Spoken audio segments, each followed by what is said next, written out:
ఒక అద్భుతమైన మన ఇంట్లో వాళ్ళందరి ఆరోగ్యానికి బలానికి సంబంధించిన రెసిపీతో వచ్చానండి నేను. అదే మునగచారు. ఎలా చేయాలో చూద్దాం రండి. ఫస్ట్ అండి ఒక ప్రెషర్ కుక్కర్ తీసుకున్నాను నేను, సో దట్ మనకి అన్ని మంచిగా ఉడికిపోతాయి అన్నమాట. దాంట్లోకి ఒక 2 ములక్కాయలు ఇట్లాగా మంచిగా కట్ చేసి పొట్టు తీసి వేసేసాను. 2 టమాటాలు కూడా వేసేసాను.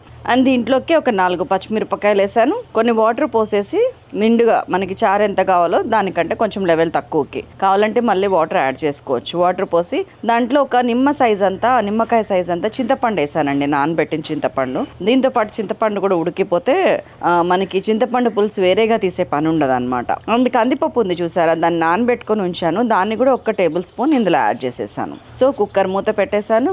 ఒక 4-5 విజిల్స్ అండి లో ఫ్లేమ్ మీద రానిచ్చాను. సో దట్ మనకి ఏంటంటే మ్యాష్ అయిపోవాలండి. పిప్పి కావాలంటే కొంచెం ఇట్లా లో ఫ్లేమ్ మీదనే అవ్వాలి. విజిల్స్ వచ్చినాయి, మూత తీసాను. అండ్ ఒక పప్పు గుత్తి తీసుకొని దీన్ని మొత్తం ఇట్లాగా స్మాష్ చేయండి, రుబ్బండి మంచిగా. మనము పప్పు రుబ్బితే కనుక పప్పు ఇనిపితే ఎట్లా మెత్తగా అయిపోతుందో ఇది కూడా మొత్తం మెత్తగా అయిపోతుంది. చూడండి, చూసారా?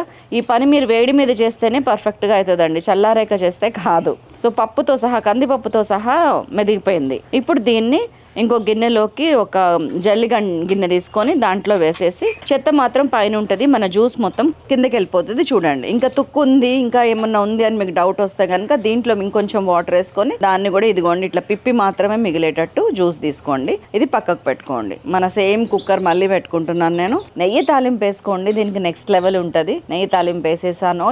అండ్ ఇందులోకి 1 టీ స్పూన్ మినపప్పు, 1 టీ స్పూన్ శనగపప్పు వేసేసి, 1 టీ స్పూన్ ఆవాలు, 1 టీ స్పూన్ జీలకర్ర, రెగ్యులర్ తాలింపేనండి. అండ్ కొద్దిగా కరివేపాకు, కొంచెం ఇంగువ, ఎండుమిర్చి అన్ని వేసిన తర్వాత మెంతి పిండి ఉంటుంది చూసారా, అది కూడా ఒక 1-1.5 టీ స్పూన్ వేసుకోండి. ఇందులో మెంతుల టేస్ట్ చాలా బాగుంటుంది. పులుపు యాడ్ చేసాము, మునక్కాయ ఉంది కదా, మెంతులు మస్ట్ అన్నమాట.